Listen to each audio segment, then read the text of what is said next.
Here's the exact process of what we did to find a reliable used SUV without breaking our finances. The first thing we did was set a budget.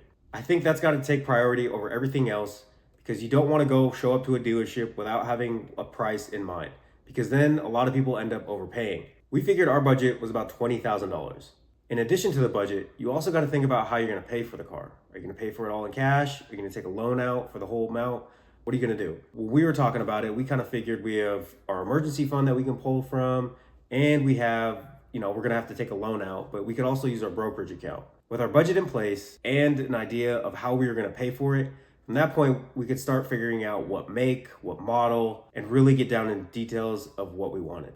We had a couple makes in mind, but we weren't exactly sure on the model. We knew we wanted 3 rows for sure because we need something bigger than the CRV. CRV only has 2 rows, but we wanted that step up in a 3-row. And we also didn't want a huge SUV, a full-size SUV, like a Yukon or one of those big SUVs. So what helped us narrow it down and figure out exactly what we want was Gemini, Google's AI. All we did was just put in our requirements. Our budget, about $20,000. We wanted 3 rows, and we didn't want a full-size SUV. And we also told it we wanted to focus on durability, safety, and low-cost maintenance. The top 2 vehicles it selected for us was a Toyota Highlander and the Honda Pilot, but it also broke it down by the best years for the models. Once we settled on those 2 vehicles, that's when we started our search. Now there's several different ways you can search for cars. You can go dealership to dealership and just drive in person and try to go find something. That's what we did for our CRV. And honestly, I hated it because I had to sit and listen to different sales pitches at different dealerships, and I knew I didn't want to deal with that. What we did this time was we did a lot of searching on different apps. Cars.com, Kelley Blue Book. I think I used Edmunds. I think that's a newer one. Edmunds was a good one. And then we also searched like dealership websites. So we just looked up local dealerships, and you can see their used and new inventories. And I think that was a lot better for me because I could do my own research without somebody trying to sell me 30 different cars that I didn't want. The app that I used was cars.com. You can enter the parameters of what kind of car, what location, miles, all of that. You can do that with all the apps, but cars.com just happened to be the one I used. You can really narrow down your specific search, which avoided us getting something that we didn't really want. For example, I put in within 50 miles of our area, our budget, obviously, the 2 models. We tried to find single owner vehicles. Also, it was for personal use because I used to work for a rental car company. People drive rental cars crazy. They do not care because, it makes sense to rental cars. So it's not your own car. So you drive that thing like you stole it.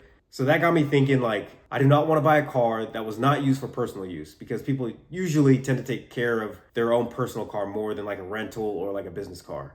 So once we had that narrowed down, there were probably 10, 15 maybe vehicles that we actually could pick from. We realized pretty quick that the Toyota Highlander was not in our budget. We ended up looking for Honda Pilots, and that was a little bit cheaper within our price point. So from there, we had a list of 5 different Honda Pilots that we had. And basically what I did too was I used Gemini. I was like, hey, these are the details on all the cars. Just rank them 1 to 5. Based on, what I want out of the car. And it listed every single one, it listed why. And from there, we kind of decided okay, well, let's reach out. Let's see if car number 1 is still available, car number 2 is still available, car number 3 is still available. And luckily, the first car was available. Now it was time to get some more details on the car, get the Carfax, contact the dealership, and just get some more information about the vehicle. It ended up being a 2017 Honda Pilot EX. So it's a little bit bigger, but it has the 3 rows. It's a newer car. Newer compared to what we had. I was driving a 06 Honda Civic, and we have a 2013 CRV. So 2017 is pretty new for us. No, it was a good car, and I think both of us were pretty happy with what it offered. Well, I was. Leo wasn't happy with it at first, but it's grown on her. But it took her a second. After looking at the Carfax, talking to the dealership, making sure it was still available, we figured out a plan of how to get it inspected. Now, this is the crucial part. If you're new to buying cars, if this was brand new to me, I didn't even know it was a thing, but there are mobile mechanics out there. Say, for example, you have a mechanic, but you go to the dealership and the dealership is too far away to take the car to your mechanic to do inspection. Well, there's mobile mechanics that will go to the dealership and do a 1.5 hour inspection on the car that you want to buy without having to leave the dealership. This was huge for us because, I didn't have to be there or anything. I found a good company, a good guy that does it in the DFW area, and he was able to go the day before we actually went to the dealership. He did a full inspection, sent me all the images, basically told me like what were the risks, what were some things that could need fixes in the future. That was huge. It was about $200. So honestly, it was one of the best $200 spent. I highly recommend this for everybody who's buying a car. They have no interest with the dealership because they don't, they're not tied to the dealership. So they're going to give us honest opinion. I don't know anything about cars. It's just somebody to be able to break it down for me and give me like a report card on the car. It was really big for us. And it just made us feel a lot better about what we were buying. So now was the fun part, actually going to the dealership to purchase the car. One of the things I learned through the process of buying the CRV was there's a difference between the purchase price of the vehicle and then out the door price. So the out the door price is going to be your full price after all the fees, tax, everything that the dealership has added on. The vehicle price is literally just the price of the vehicle. So like if a vehicle is listed for $10,000, your out the door price is not going to be $10,000. Took a test drive, really liked it. It was smooth. We made sure to go on the freeway, get it up to 60, slow down, all of that. At this point, we really liked the vehicle. The next thing I did was ask, what is the out the door price? The vehicle was listed for about $18,775, I think. The out the door price was going to end up being about $20,400, I believe. So this is the point where normally you try to negotiate. I think one of the issues that I wish we would have done a little differently was try to negotiate a little bit.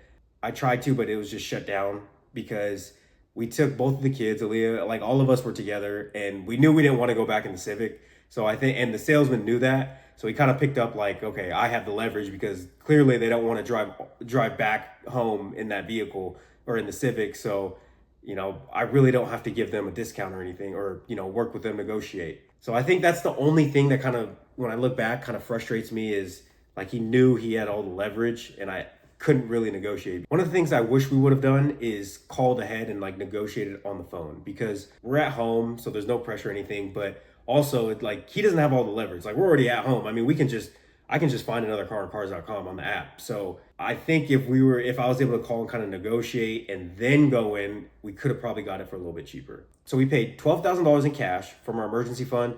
And then we paid $7.5 through a loan. So the loan was through Navy Federal. Our interest rate was like 6.09%. Our monthly payment is about $250. Not bad at all for a car payment. It is gonna suck having that extra payment, but I mean, we needed a vehicle. It gives me peace knowing that Aaliyah and the kids can ride around in something that's safe, something that's gonna last us. And then also for the Civic, we traded it in for about $22.50. Now it's time for a bonus story. So we purchased the car, right? We're all happy. We're super happy with our purchase. We take the little picture with the sales guy. We get on the freeway, and about 15 minutes later, there's random traffic in the middle lanes of the freeway. So I see it a little bit late, so I'm like, oh crap, let me put on my brakes. So I'm braking, it's fine. It's a little hard, but nothing crazy. So we're braking, and then Aaliyah and I, we're just kind of just sitting there, and then the person behind us just smacks us. Not very hard, it wasn't too bad. He was braking, but just didn't have time to stop. Rear-ended us, and Aaliyah and I kind of look at each other like, did that really just happen? Man, we were upset because everybody loves that new car feeling, and we had it, and then for us just went right out the window. Like, new car feeling's gone. The thankful thing is nobody got hurt. There was damage though. It did damage like our the little piece that sits underneath where the trunk comes down. It was hanging off, so I just ripped it off and then put it in the back and took it home. But that was dented. We're gonna have to get that fixed. We have insurance, so that's like that's the big thing, the big lesson out of everything. Make sure you have insurance, man, and specifically make sure you have the uninsured motorist insurance. There's a lot of people out there driving with no insurance. But overall, got a good car, got a safe car.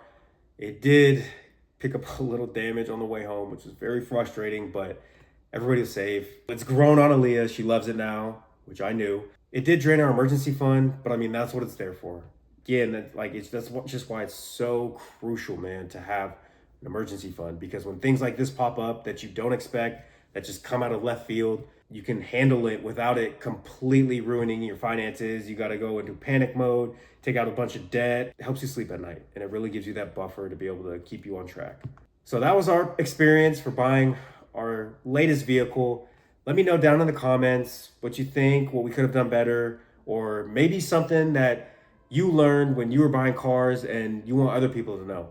Feel free to share your experiences. Thanks for watching, and I'll see you in the next video.